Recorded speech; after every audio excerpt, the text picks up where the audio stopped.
All right. Welcome back to Hollywood North Radio, where the celebrities come to play. I am your host, Big Sleeps. Can't forget the one and only DJ Quiet Storm and Nene. Y'all already know what's good in sports with John Rozier and Kai Stewart. You can catch that. That was our first installment for today. Our second installment was Brandon T. Jackson. He is an actor and a comedian. Funny dude. Y'all got to go back and check out that interview. But right now it's time for our second guest. He goes by the name of Septimius. I hope I'm pronouncing this correct. We're going to find out very shortly. He is going to join us live. We're going to invite him in. Now he just has to click the, here we go. And then we're Gucci. And we'll be on with Septimius. He's a dance music artist. He is an actor and a model. So we're going to delve into his life and we're going to find out a few things about him that you did not know. So stay tuned. Hold on. He's going to come in any second now. Just sent the request. And you can follow him at Septimius the Great right here on Hollywood North Radio. Show your support. All right.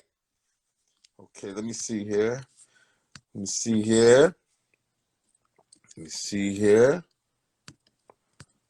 All right, let's see. Septimius the Great. He says 1 sec. Here we go. That's all right. He said 1 sec. All right, bet. He's going to be coming in very shortly.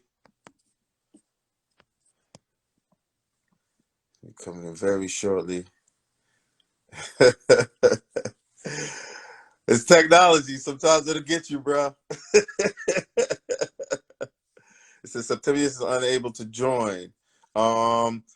Click off, click back in, and then click the button that says join the live feed. Okay, here we go.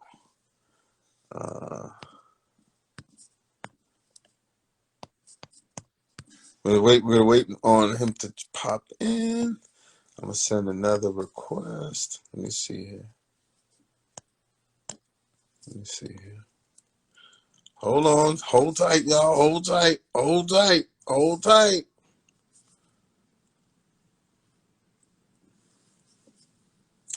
K Fields, good looking out on that Brandon interview, as well as Upscale PR.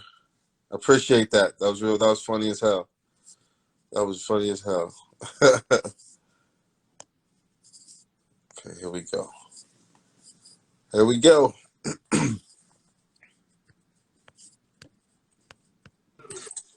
All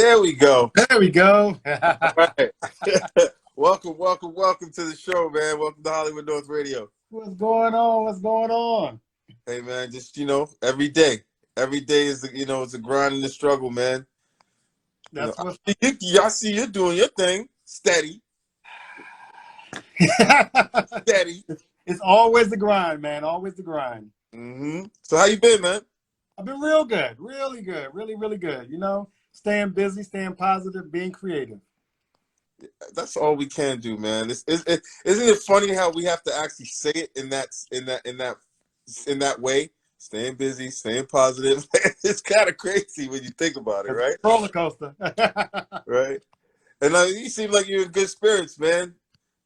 Always, man. I can't even afford to even focus on the negative because it's too much out there. So every positive I get, I hold on to that. Okay. So where are you located right now? I'm in San Jose, California. Yeah. Okay. Yeah, but originally from Baltimore, Maryland. But I've been out here about 9 months now, almost a year. Okay. You liking it out there? No. You want to go back home? No, definitely not the East Coast. But I am going to be relocating down to Southern California with guys in about 2 months. Okay. Yeah. All right. Well, it's your first time on the show. Thank you. We welcome you to the show. How we like to break down things on the show, like I always say, it's like a script. We go from the beginning to the middle and end. We'll go through your life. We'll talk about a few things. Okay. I normally don't like to sit and dwell on all the things that you've done in the past when we got the future and the present to talk about. So we'll start back there. And you're a triple threat. So I kind of want to ask, I guess I got to phrase the first question is when was the first time you fell in love with the arts? Just period. Well, I think the arts period has been always in my life because I would say high school, really. High school kind of like cracked the egg, as you want to say. So with the modeling thing, because I didn't never wanted to be like talking or in front of people. I kind of like did the model thing because you was quiet, but you was on stage, and I kind of Right. started growing from there. Yeah. Hmm. And then you decided to go into do dance music. That was by fluke, man. For real, it was all fluke. I went through a breakup back in 2010, Hmm. and I said that I want to look at all the things I did wrong, all my faults, all my flaws, and I wanted to recreate myself. So I told my friends I'm going to be a music artist, and my friends was like, "You are absolutely out your damn mind. You don't know nothing about music." I said, "I sure don't, but watch this." So that okay, what was the name of the first song that you dropped? Well, the thing about it is the most popular song I have is called "I Am Fashion." So the "I Am Fashion" song was my very first song, like ever being in the studio, ever writing, ever been, helping out with beat production and all that kind of stuff. So I was a complete version. Right. So what I had is that song kind of carried me on through the years. But now I'm more of a I wouldn't say seasoned, but I'm a little bit more comfortable with being a music artist now. So I flipped it again. So now it's "I Am Fashion 2.0," which just came out a few months ago. Okay, I see a little something on the wall back there. It looks like a Grammy. Yeah, a little something, a little something, a little something, something. I've been I'm a Grammy voting member, but I've been on the Grammy ballot like 9 times so far. I never made it to nominee status for my own project, but last year I was a Grammy nominee on a compilation for a dance album with 10 City. Okay. Yeah, All right. Hey man, it all counts. It all falls into the same category. you got that right. For So something I'm just playing around with, we're having fun, and then now I'm like, oh wait a minute. About a couple of years ago, this is getting serious. Let me find out what's going on. My copyrights, my trademarks, I had to make sure all that was lined up. Yeah. yeah, you gotta like I gotta own my own material. I gotta own all my dats, my reels, my everything. Yeah, right, right. Exactly. Yeah. And what was okay, so I'm gonna come back to that question, but I'm gonna go back to modeling. When you were coming up as a model, around at 15, what were some of the differences you knew, like you started to see as a male model that was different from a female model? That's a good question. I guess what happened is when usually when I started modeling, you like the audience to like to cheer your name and and clap and all that kind of stuff. And females always got that, and I was just like, well, how can we get I want to feel like a little amp my ego up a little bit, scream and holler for me a little bit. So what I had to figure out was like on the runway. Femininity for women is one thing, but the masculinity for males is another. So you had to figure out how to tread that line, real thinly, so that you can get the applause, but then fit the bill as the male. So you had to like play that game. So that's what I noticed all together. Yeah. See, and at the time when you were coming up, was it more about like that stick model figure, so on and so forth? So the difference I want to say for, I guess obviously between the male and the female, females are always worried about, oh, I need to be a certain size, I need to be a certain build. For a male model, what did you feel that was the most thing that they were like, you have to look like this, or you have to be this much, you have to weigh this much? Did you ever Oh fall? yeah, yeah. You had to be 6 foot or more. You had to be toned, slim built. That was an automatic qualification for that. You had to have a pretty smile. You had to have the swag look, but also the what I call a European style of modeling. So yeah, but you had to be 6 foot and thin or muscular. Not too muscular, but not the muscular. Yeah, just Hmm. toned. Yeah. Okay. So for you, was there ever a stress point where you like, I can't eat that? Now I was thin. In high school, I was skinny. Okay. So I was always I fit to hit the height, but the weight thing, I was like, oh man, I'm looking standing next to these guys. I'm like, these guys are working out every day.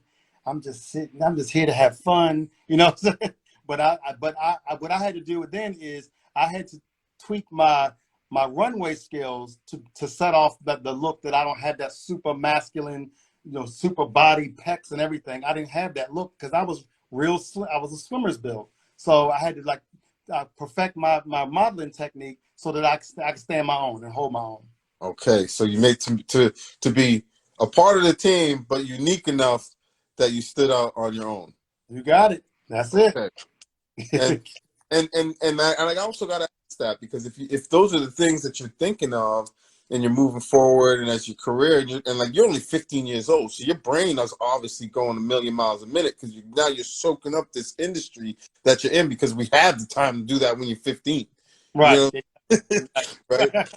What was one of the things that made you nervous, like butterflies in your stomach, or you were just like, man, this is crazy? Yeah, the whole talking part was crazy for me. I was kind of shy, only child, so I wasn't really used to that whole speaking and all that kind of good stuff. So I just wanted to be on the runway. I just wanted to wear nice clothes and be on the runway on and off, 30 seconds. Right. But when you get to a certain level, it comes interviews, there comes photo shoots, there comes the whole thing. You're traveling in United States, overseas, different languages. It was an eye-opening experience for me because then I found out, oh, this is no game. This is a business. It's a business of looking good, but it's a business. Yeah, and it wasn't no joke. So I quickly took that formula, like everything I do. Like I gotta have fun, but there's a whole business aspect to everything that you do in order to be withstanding. Yeah.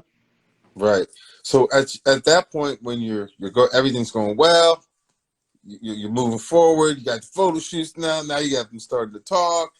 Do you feel that made it that you were comfortable? Excuse me, you were comfortable as you went into the acting world. Yeah, I think so because as a model, you're acting. So you had to learn. I learned that all of the people I looked up to, the movie stars, the famous models, singers, and stuff like that, they were regular people. But Mm-hmm. you're in that industry and you're around them all the time. You just think that they're not normal. Right. So as I began to talk and intermingle, I was like, oh, you going to McDonald's? I'm going to McDonald's too. You eat McDonald's for real? You don't You eat gonna eat up caviar on gold plates and everything? Okay. Okay. Yeah. But this is good to know. I think there's a lot of people who just have this stigma on how like that the modeling industry is, and they don't. And I always say that to my friends too. They're like, "Oh, it must have been good working with such and such person." I was like, "Yeah, it was hella great." What were they like? Regular. I don't know. Cool me. I don't play. Right. Exactly. Yep. You know. Exactly. They're like, I don't know. We smoked something. We talked. I don't know. Like it was just cool. But It's just so their job. Yeah. yeah. So as you're falling into, I guess, breaking the mold, where you're now getting a little bit more comfortable with talking, because obviously that was one of your fears. Yeah. It was. Yeah. Mm-hmm. So when you look back as knowing that was a fear, like what motivation did it give you mentally? Because you had to figure it out to yourself, like, man, what the hell was I thinking this whole time? Right. It's What if I had if I'd have opened my mouth, where would I be? Like, exactly, man. I mean, it just goes to show, like when you're raised or however you're raised, like it's your own mental that holds you back, no matter where you came from. It doesn't make a difference if you was in a hood or the gold spoon. yep. It has nothing to do with that. It has to do with yourself, what you want to do. So I was just one of the ones who was willing to take a risk and curious and wanted to know and just had the gumption just to try it and then kind of evolve and you find your passion, you find your way of what you want to do and how it works. So that's the biggest thing I tell everybody when I speak to the kids. Some of them want to be models and music artists, the pop bottles, music videos. I'm like, okay, hold on. That's all. That's fun, but let's talk some real stuff. Let's talk the real shit. Right? Right. but also the ones who are shy, who won't talk. They're all in the background, and some of the most creative people, the smartest people, they just don't have that push to speak or even to act on it. So I try to reach all of them in every aspect I do. Yeah. Okay, so this is obviously now something that you've taken to heart and you've decided to go, hey, look, I went through this and I want you to know this. Exactly. Is it easy for you to point to kind of pinpoint and go, like, oh, there it is. That reminds me of me. Hey, come here for a second. Yeah, now it's very easy. It's very easy because even my friends and some of my family, you know, when I tell people like, well, I used to be really shy, I didn't really want to talk. They were like, "Get out of here! You're lying. You fucking lying. You know, you out here, you doing." I Yeah, said, yeah, "No, yeah, trust yeah. me." And that little boy is still in me, and Right. that it still happens on a depending what the project is. It still happens, but now I can see it. I can feel the energy of Yeah. somebody who is like either too much ego or no ego. I can see it. And I'm like, hey, let me talk to you for a second. Yeah. You know what Yeah. you think? I can smell it too. I have that instinct. I can smell it and be like, oh, here we go. Hey, man. Right. We're both in trouble. So I know, but we need to have a conversation. But I feel like now, as you get to a mature age, you can have those conversations with people. Yeah. And it's so funny how what we're talking about, because I kept saying I've been it's weird. I've been telling people this over the last few weeks, and actually last few years. Sorry, but in the last couple few weeks, I've had conversations with multiple people about. Listen, nobody knows what's going on with you and going on in your head until you say something to somebody. Yep. Mm-hmm. So whatever you got going on in your head in the conversation you had 7 times with me, I wasn't there. I wasn't present with that Exactly. Not at all. Not at all. right? And it's the same thing first when people. Oh, did I go out? Can you hear No, me? you're good. You're good. Okay. It's also the same when people go out and say, you know, and they think that the world is against them because this happened yesterday on the corner, and they think the whole world knows it. No, Yeah.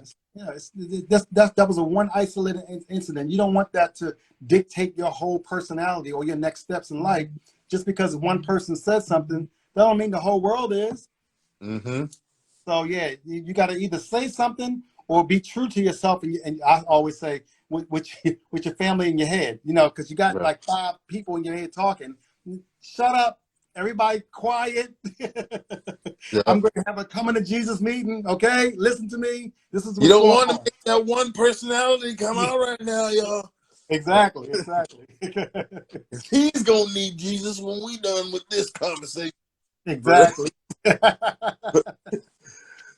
So now, exactly. you had the career as model. Do you still do any modeling? Yeah, actually, I'm doing LA Fashion Week in Oh, there September you go. 24th. Yeah, yeah, yeah. Okay. Yeah, I'm performing and modeling, so I I'm was just having. about to ask that. I was just, you know, you got the 2.0 coming out, Yep. Yeah. and you To me, it's 2.0 is going to be actually my new album coming out my birthday next June. Right now, I'm releasing several singles up to that to get ready for the album release. Yeah. okay, okay. Yeah. I mean, when you think back to um, not only where modeling has taken you, where the music's taken you, Right. is there one place that you went to where you didn't even know was on the map just because of your music and was like, bruh, like this place is, I love this place. Man, yeah, exactly. It's a lot of places, as a matter of fact, because when I first started, I was in Baltimore, and my dance music wasn't like the hip hop R&B genre, which is known for the East Coast. Hmm. So I met with a lot of labels, and they were like, "Oh, you know, your sound is really international. You need to go overseas." I'm like, "Okay, how do I do that?" So I, went into business mode, marketing and promotions. I'm in my head, got my whole team. So I started overseas, Italy, Milan, Italy, Germany, France, Amsterdam, Dubai. So I went straight over there. So what freaked me out was I got a chance to see other cultures and how Europeans or other countries don't have blinders like Americans do. Americans want you to be cookie cutter. Like, I want you to be just like this person. But if you're too much like them, then you're rivals or then you're copying off it. And it's just a lot of drama. But when I went overseas, like my favorite place is Dubai. Dubai is the one is, it's very Americanized. It's like Las Vegas on steroids, but Right. but I love it because the people were nice. It was a completely different culture, and they accept anything because music is music. So that's what I really loved about that. But it shocked me because I got to see like the Muslim culture and like the do's and the don'ts and what you can do and what you can't do, and but yet music brought everybody together. That was amazing. Right. Eat with your right, wait your booty with the left. Right, right. Exactly.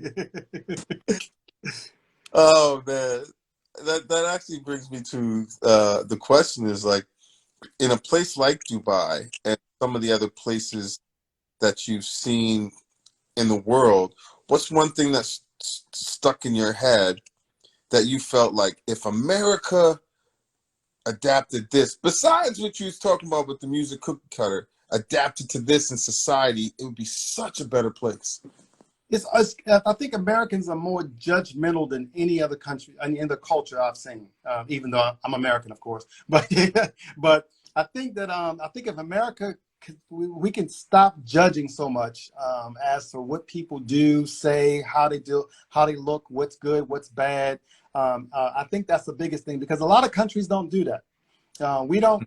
A lot of countries don't care if you have $1 versus $1,000,000. It's all about being happy of what you got.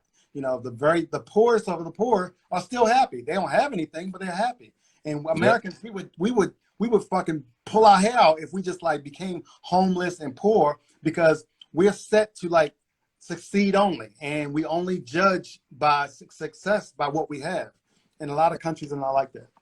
And I think that I love that you said that because it even starts with our sports. You have to be the best. Yes. From day one, everything is you have to be the best. You need to do this, and then on top of that, you have to have a bag because society says that you got to pay for the hair, the nails, this, the that, all that other stuff, but you still got to bring in 6 figures. And at the end of the day, if you're pulling this 6 figures, you got to be working 12 to 14 hours a day in order to make that happen, but still be there to be present.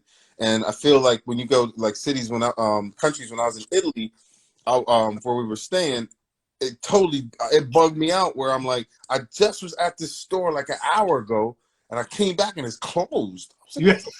I was in the middle of the afternoon. I was like, what the Yes. hell is going on? Like, Lunchtime, they shut closed. down. They're like, nah, it's nap time. We just take a Yep. break for a Yep. couple. You do what? Who? What? He's like, That yo, freaked me out too. you have to come back in like an hour or two. And he's trying to speak to me in English as best as he could, and they wouldn't sell nothing. It was like the union. They were like a union. Hey man, drop your tools. Nobody. Exactly. So That we just freaked me out wandered. too. I was surprised. I was like, y'all shut down for a couple of hours a day for break to rest. I mean, The how rest is to have that? a nap. Exactly. What is Nap. that? Yeah. I was like, we just wandered after that because it's like you couldn't get nothing, and you think in Italy you can get a coffee at least. No, no, you can Mm-mm. get on the bus. You can get You're on the right. bus. You can And get on the bus. didn't it freak you out? Like you going down the street, everything's open, and you turn around and look, everything is shut. I'm like, did everybody go out of business? What happened? What's going on? It was the craziest thing because everything was hustle and bustle the few hours before, and then it was just few cars in the street. And like, as a black man, I'm thinking like, oh, see, they playing this Walking Dead nonsense, and I'm dying, and I need to figure this out Right. because I'm the black dude, so I'm dying first. So I guess I'm gonna be the most dramatic scene right away to get it started. And it was just crazy. So we just walked around, and then I think the only thing that was open was like the mall. They have this kind of mall store area for the tourists, For the tourists. tourist Yeah. area. Like, let's put all of y'all over here while we rest. Exactly. Yeah. And I was like, did they get paid extra for not taking the 2 hours off? Because I know in the States people would lose their That's what mind. I'm saying. Right. Yeah. Yeah. And when you think about all the other places, now I like this because now we're looking at all different things and different cultures. When you are traveling, was there like a food from a culture that you tried that you were kind of like, man, this is hella good? Now you come back to America, you're looking for a certain restaurant from that culture. Got the funniest story, man. Italy. Okay, so I'm in Italy, and I think it was I was like looking. I didn't know the menu. It was all Italian. Blah blah blah blah. And I'm like, okay. I saw lasagna. I said, okay, cool. I want lasagna. So I ordered lasagna. The guy, really really nice, came out. So instead of lasagna this thick, it was like this thick. So they were like, I was like, what is that? He was like, that's lasagna. He said, that's really you see, you fucking Americans, you want extra, extra, extra. And he said, that's real lasagna. I was like, man, get out of here. I said, I want lasagna. Like, where is the meat? Where's all of the cheese and stuff. He said, just taste it. And I tasted, and I was like, man, this is the best fucking lasagna I ever. And it was this thin versus a whole 6 Yeah. inches thick. I was just like, what is the hell? Man, he opened my eyes. He said, you Americans all want super size, extra, extra. Hmm. He said, that's not real. Yeah. The only thing with me was every time we were there, they thought I played for the basketball team. Oh yeah. Oh, yeah. They Oh, called me P. Diddy. They kept saying, P. Diddy, P. Diddy. Oh yeah, okay. yeah, yeah, oh, yeah, yeah. That's all they know. It's funny. I was kind of like, no, but yeah, they're very friendly.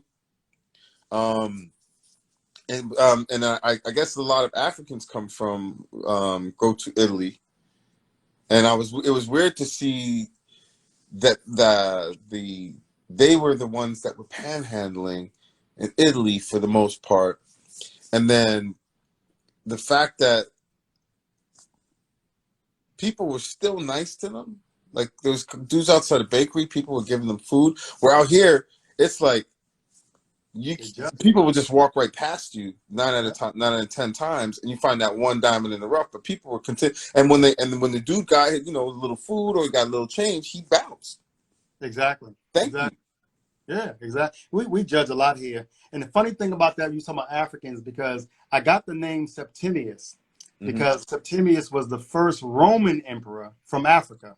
And that's Wow. where I got it from. Yeah, because the real Roman emperor was named Septimius Severus from like the modern day Libya. Hey, Yeah, so yeah. hey. But Little black history fact. no, but that's great. That's great. And then when you think of like all the places that you've been and your music is touched, and where's your favorite place to perform?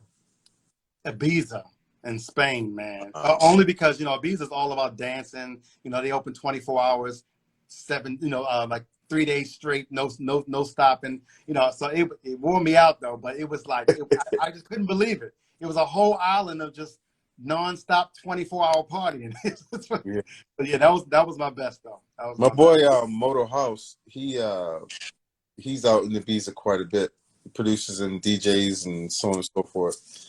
So he Yeah, always talks about Ibiza. I was like, okay.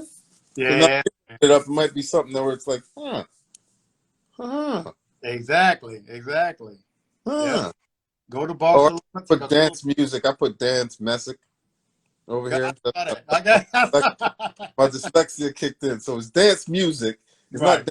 I'm not trying to create a whole new genre. It's enough of them. That's enough. So now I got to ask you. I'm gonna go back. I'm gonna go back Okay. to your childhood again. So who do you favor more, your mother or your father, based off of who you are with your personality?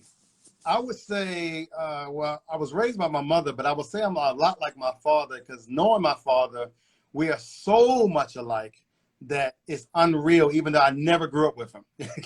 We Crazy. think alike, we act alike, we believe the same like, we have the same mannerisms. It's crazy when they talk about DNA and genetics and stuff. It's crazy because I've never been around that man in my whole entire life. Huh. Yeah, it's really weird. Now I gotta ask, like, what was that like as you're kind of like adapting to all these things where you're like, oh my God, like that is my daddy. Right. But I haven't spent a lot of time with him. What was that like? Even just mentally for you, what It was was that like? Yeah, it was kind of hard for me as a child, only because I kind of raised myself per se. Because my mom, she always worked, always worked. We were like middle to low class, but she was an alcoholic. So if she wasn't working, she was drunk and then on doing her thing. So I was always left alone. So I always say my acting career started in my childhood because I had to make my environment. I had to Mm, become whatever I thought, and but it also lended me to like dream and make dreams reality because I had no boundaries. I wasn't given any discipline, no restrictions. I was allowed to just to do good or bad, but but yeah. I was allowed to do that. So when I as I got older, because of the stories my mother would tell about my father, I never liked my father. But then as I got Right. older, I was like, oh, that's that kind of, that that relationship stuff. I was a product of that. My father, he got his thing, she had her thing, now I got my thing. But I never really formed that bond with him, even though we talk maybe once or twice a year. But yeah, I still never felt that bond with him. Okay. So Yeah. that just dropped some gems on me about just your childhood and what you had to go through mentally and all that. Especially when what was it like to see your mother with drinking? And I mean, does it make sense now though to you that the part of that drinking was because what she was probably going through? Yep. Yeah. That now first when I was young, I didn't understand. I just thought, she was crazy. She just a drunk because she wanted to be a drunk. But as I got older, I'm like, okay, well, she must have been going through some things. So then I started trying to find out the things she was going through. Part Mm. of it was my father, when their whole dynamics and everything, and then she never recovered from it. So that